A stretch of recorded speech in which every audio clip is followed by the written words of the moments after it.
ასაფრენ-დასაფრენი ზოლი განსხვავდება სიგრძით და სიგანით, მაგრამ იცოდით, რომ მას ბევრი სხვა საინტერესო მონაცემი აქვს. ეს ოთხკუთხედი ყვითელხაზიანი სივრცე არის stopway, გასაჩერებელი სივრცე. იგი არც აფრენ-დაფრენისთვის და არც გადაადგილებისთვის არ გამოდგება. ეს დამატებითი გასაჩერებელი სივრცეა, თუ თვითმფრინავი გასცდა ბილიქს. ამ სივრცეში ხშირად განალაგებენ შემაკავებელ ფილებს, რომელიც აჩერებს მაღალ სიჩქარით მოძრავ თვითმფრინავს. ეს რომ სამხრეთ კორეის მუანის აეროპორტში ყოფილიყო, არც ის ტრაგედია მოხდებოდა. შემდეგ მოდის სივრცე, რომელზეც თეთრი ისრებით არის ნაჩვენები მიმართულება. ეს არის გადატანილი კიდური, ან displaced threshold. მისი დასაწყისიდან შესაძლებელია აფრენა, მაგრამ დაფრენა აკრძალულია. აი თეთრ ზოლს რომ ხედავთ, ეგ არის დასაფრენი ზოლის კიდური და აი მანდ უკვე შეიძლება დაშვება. ადეზეს მეორე მხარეს იგივე თეთრი ზოლით აღნიშნულ კიდურს ხედავთ, რასაც მოსდევს გასაჩერებელი სივრცე და მის შემდეგ არის დიდი მწვანე მინდორი, რომელსაც აღნიშვნები არ აქვს.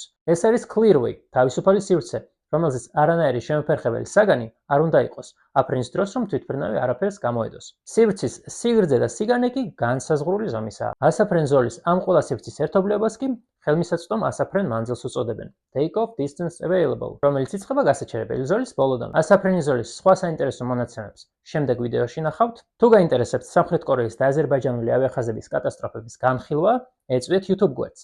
დროებით.